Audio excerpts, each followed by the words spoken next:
కానీ ఒకటే ఏంటంటే కాంగ్రెస్ ప్రభుత్వం అన్ని రాజకీయ పార్టీలు, నేను నిరుద్యోగులకు కూడా చెప్తున్నా ఏంటంటే ఏ రాజకీయ పార్టీని నమ్మకండి, సొంతంగా మీరే ఉద్యమాలు తయారు చేయాలి.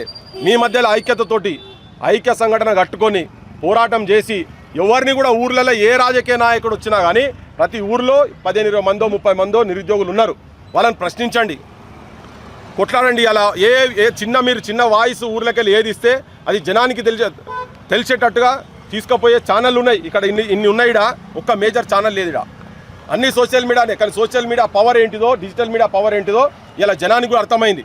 4 రోజులైతే అవన్నీ ఆ మీడియాలో ఆ పేపర్లన్నీ పోతాయి.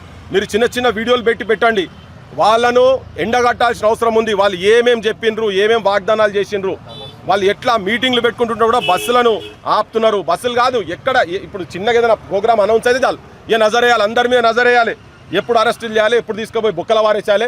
బయటికి వచ్చి పొంకనాలు పెద్ద ఛానళ్ళ ముంగట డిస్కషన్లు చేసే కాడ మాత్రం మాది ప్రజాప్రభుత్వం, ఎక్కడ ఎవరిని ఆపుతలేము అనుకుంటేనే ఇక్కడ ఈ ఏసీపీ మొన్న లాస్ట్ టైం ఇక్కడ మా పిల్లలను పట్టుకొని అరెస్ట్ చేసుకుంటా ఆ లా కొడుక ఈ కొడుక అని మాట్లాడిండు కదమ్మా. ఏం పేరు ఆయన పేరు? ఏసీపీ ఆయన మాట్లాడి బహిరంగంగా మాట్లాడి లాడ్ ఎక్కిర్రని ఇట్లా బూతు మాట్లాడితే నేను ఒక మంత్రి ముంగట అడ్లూరు లక్ష్మణ్ మంత్రి ముంగట రవీంద్ర భారతిలో నేను ఓపెన్గా చెప్పినా మీరు ప్రజాప్రభుత్వం అంటున్నారు, నిరుద్యోగ యువకులను మీరు ఉద్యోగాలు ఇచ్చుడు పక్కకు పెడితే ఈ బూతులేందే బూతులేందే ఏడు ఏసీపీయా?